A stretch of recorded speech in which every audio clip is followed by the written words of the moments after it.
again. I'm glad you decided to continue watching this series, The American Workplace Bully. This installment is, well, it's horrifying, and I will admit I haven't listened to the audio since it was recorded last January. But when I re-listened to it again, I was still in disbelief of what was said by the Fox 7 Austin Creative Services Department head, Kathy. And to be clear, I'm not calling Kathy a bona fide quote-unquote psychopath. What I'm doing is bringing awareness to a term I've just recently learned: white-collar psychopaths. The term refers to executives and managers who embrace and abuse their position of power over people and commit heinous acts without ever breaking a single law. I'm hoping it will help you identify these certain management types to prevent and curtail workplace bullying. Now to the video. I apologize in advance for the long video. I've edited for time, but it's still pretty lengthy. There are no unfair edits, and everything is kept within context. And as before, the full audio will be made available at a later time. Also, I broke this installment into 2 sections to make it easier on you. Alright, on to the American Workplace Bully 2-1. This is an audio recording of a closed-door meeting with Fox 7 Austin's VP of Creative Services, Kathy, and myself on January 14th, 2014. Okay, the issue I want to discuss, I feel like we discussed it last week and we're going to discuss it again, is basic instructions. Doesn't have anything to do with creative judgment, doesn't have anything to do with talent. It has to do with following basic instructions that are designed to save you and me time and create more efficiency. I signed on and worked over the weekend so that I could organize everything for this week. Went through all the emails. I tried to put all of your information into one email instead of multiple emails. I said clearly, wants these emailed to her for client approval. And then when you didn't do that, and I questioned you about it, you refused to acknowledge that I didn't do that. So I need for you to tell me what I can do differently to communicate with you simple procedures and practices so that we're not wasting each other's time. Okay. Alright, well, I don't know what you want from me, really. I want you to read the email and digest what it says and follow the direction. If I'm not communicating if that's not the best way to communicate with you, then you just say, Kathy, I don't read emails. That's not the best way to communicate with me. We need to have a discussion instead of an email. Then we'll have a discussion. And then, but then that's going to require scheduling an appointment. I've spent way too much time thinking about this and worrying about how to deal with it, Well, this whole interchange over email was just taken way out. Okay, okay. Basic, bottom line. Alyssa needs the billboards for client approval. Yes. Did you or did you not read that? No. Did you or, okay, that is the problem. That is my problem. I missed it because I was paying attention to the pertinent text of it. No, Philip, that was pertinent text. It was in the top part of the email. It was in the top part of the email. It was not. I'm sorry. That's not a good enough. That's not a good enough answer. You have to read the email and you have to take your own notes, or we have to have it. You tell me. How can you avoid? How can we avoid that? Okay. Like I said, I remedied the situation. I went back. That's not the point. That is not my point. I'm highly frustrated at this point with communication to you being not followed because you missed it, or because you didn't understand it, or because you thought you had a different way. I was going through a bunch of emails. I mean, it's over the weekend. How many emails accumulate? I'm trying to get through it and be as efficient as possible. Yes, I'm sorry, I missed it. Alright, a sidebar. No, I didn't see where Kathy said to email the samples to the salesperson, only because that direction didn't exist. This is what Kathy actually wrote in her email, asking that I send the salesperson a copy. While it's a bit ticky-tack, it was enough to confuse the issue to not send a production sample via email. In the end, it was a small potato circumstance because after getting through the accumulated weekend emails, I immediately went to produce the requested video ad billboards for sales. These are very easy to edit, and I wanted to get them done as soon as possible so I could concentrate on other projects. This is basically me being diligent during my hours and not waiting until the last minute. It's usually what you would call a good employee. Following this email chain, and please note the times, I sent word to everyone in the loop that I was done with the billboards and where they could find them. 1 minute later, Kathy emails back with corrective instruction. So I rushed back to the edit station and exported all of the workload, which as you can see by the times only took me 5 minutes. 1 minute later, Kathy emails a terse response, questioning why I didn't follow her narrow directions. I responded with my explanation that I sent all of the billboards in case they basically needed access to them, as I would be busy later in the day. But as you can see, this wasn't good enough for Kathy. She continued her abrasiveness and that I was adding extra steps to the process. So to bring clarity to this situation, the time I sent my first email notification was at 12:14 p.m. and the time I sent the samples per Kathy's orders was at 12:20 p.m. So essentially, Kathy decided to berate me over 6 minutes of lost time. Incidentally, this was a 20-minute meeting. Oh yes, there's more from this meeting. Now, if you were the only producer that was not able to follow these simple instructions, you are the only producer that's not able to follow these simple instructions.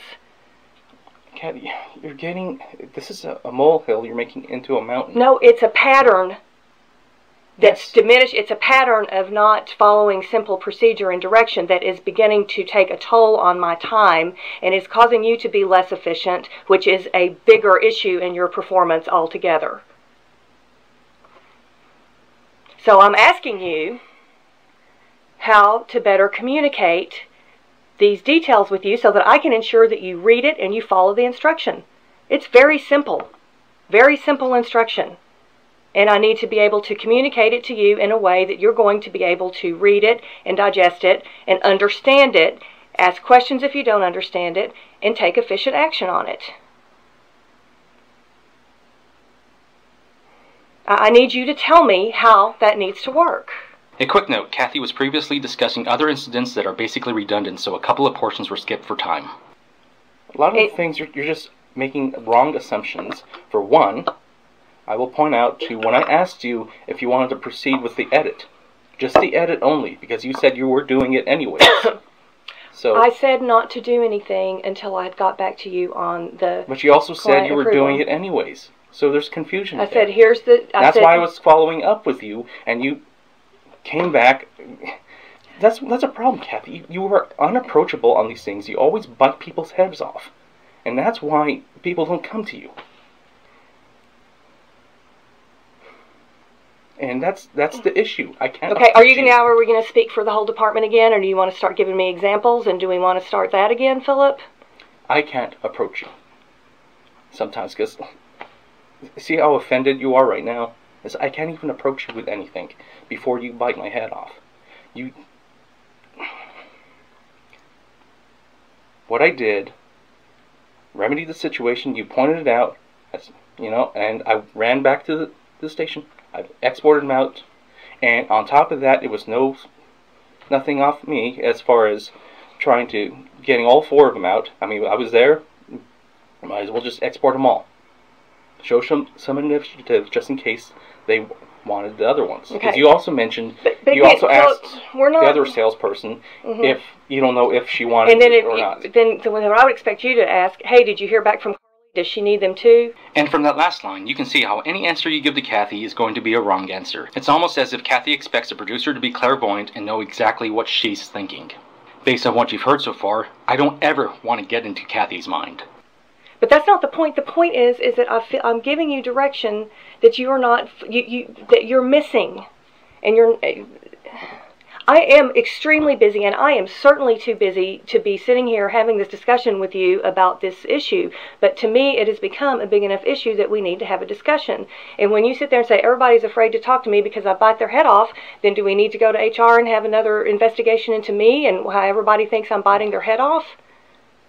I expect, I'm asking you to help me remedy the situation, the difficulty I'm having communicating with you, and I'm asking you to tell me how I need to relay the details of the project more efficiently to you. Just a quick note, this was a month after my first write-up that initiated an investigation into the immediate supervisor, Lorena, not Kathy, as she stated, which is a Freudian slip on our part indicating she believes I attacked her profession when I only made formal complaints about Lorena. Okay, skipping past the redundancy, Kathy will be referring to her email instructions again, but the salient issue in the next section will reveal a truth about me. I mean, I can go back and find all these, Philip, and I'm asking you to help me communicate with you better so that we don't have these issues, because I feel that there's a pattern that has developed of just basic... But when that footage wasn't there, I notified Lorena. If I had I known it came directly from you instead of... Well, I'll go find where it did come directly from me. Okay. Okay? Had I known it came directly from you. Okay, but it did come directly from me. Had I known that, I would have come to you instead. Well, then but it's another detail that you missed out of the email. Well, you do know I have ADD, okay? And so, I'm asking you how I can communicate with you better so that you can remember things. You have to accept the fact that sometimes I miss particular details. Okay. I'm not trying to be difficult. I'm not trying to be... I am willing to work with you, Philip. Okay. However, you are expected to perform at the same level of the other producers in the department, and you are expected to take simple details and execute them. And if we need to modify the way that these details are communicated to you, I'm asking you what the most efficient way to do that is. But it's not going to change. The work needs to be done, and it needs to be done efficiently. Okay? You need to tell me how I can help you remember the details, and you need to think yourself about how you can process the information so that you are following the direction. Yes, I have ADHD and OCD. I've had these disorders ever since I was a child. You can tell by how disrupted my speech patterns are when I'm talking. Sometimes I do the backwards Yoda speak. Also, I'm very forgetful as well. These disorders have ravaged my mind for years, and I didn't find out about it until I was diagnosed in 2008 and 2009. I try not to make it an excuse, but sometimes it does have a prohibiting effect. Alright, on to the next section. Alright, for that email for yesterday where you want me to get... Because you're talking to so many different people, and probably skipped all of that because I thought you were talking to other people. And I was going directly to the copy, which was where my focus was. So probably the best way is just to highlight it. Just highlight that line. Is it reasonable for you to print it out and read the whole thing and highlight your own information? In other words, I don't know that I'm going to be in a position where I can highlight, but then a lot of times there are things in the email that pertain to you that you need to know. Oh, okay. So can you print it out and highlight it? How about preface it with Philip? And whatever, dash whatever. Did you notice how I gave her a solution and she backtracked? Lesson 521 on management. Managers only go as far as their convenience. Okay, skipping over Kathy's solution of consolidating emails into the next section. And so the second part of that is we need to have a solution for that. So the solutions that we're coming away with right now is that I'm going to have one project per email. I'm going to highlight what pertains to you, and you are going to in turn read every email carefully, read the whole thing so that you didn't miss anything. And then if there's something that I didn't highlight that you need to know, you're going to highlight it for yourself. Okay. Is that a reasonable first step toward solving this situation? Yeah. I mean,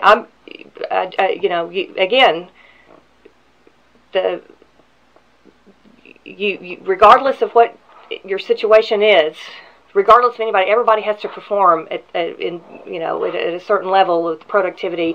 When we get these two positions filled, I cannot wait because it's eating into my time as well.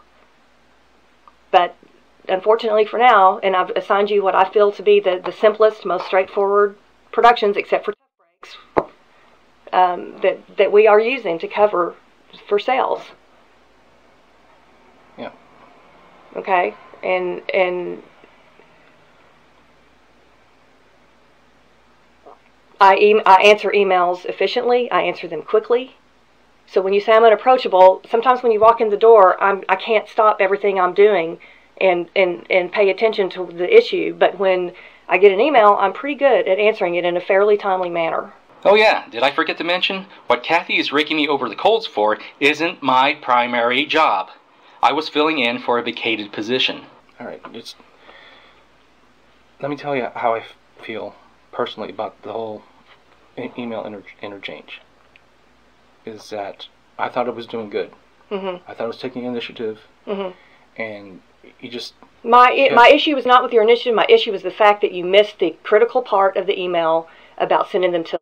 It's not about anything else. That is my problem, that you did not read that part of the email, that you did not follow that direction. What you did above and beyond that in your mind is not what we're talking about. We're talking about, that's not the problem. The problem is that you didn't read the direction in the email, which caused me to go back and say, hey, remember I said Alyssa needed these for client approval. Kathy's Freudian slip of "in your mind" points to self-centeredness and narcissism. If you're not convinced, just listen to the next section. Well, I was trying to relay that I thought it was doing good. I thought it was taking initiative, and this is not even my position. And I'm trying to take this initiative, and it's like it's like you're stifling initiative, and just, you understand how it just unmotivates a person to want to do good or better. You're turning this into, you're turning it around and making it my problem that you didn't follow my direction. That's what I feel like you're doing. And the discussion that we're having... No, I'll take blame for that, for not following direction. Okay, and the frustration, like I said, and the time efficiency that increases. It was a molehill that was made into a mountain, and I just find that discouraging. Okay, and I find the pattern of not following simple directions and not asking questions when you don't understand extremely frustrating. As you've clearly heard, Kathy refuses to take responsibility, and she will not take criticism, as well as showing how she is unappreciative of initiative. Really, she hates initiative. An example will be shown in the next video. But before we close out 2-1, here's one last section that should offend any honest and hard-working professional. Sometimes taking initiative wastes time, and that's what I'm trying to avoid. I'm trying to, don't do that, because you're just going to have to do it again when the client comes, I try to be specific. Alright, take a break, take a day, or continue on to the American Workplace Bully 2-2, and thank you for watching.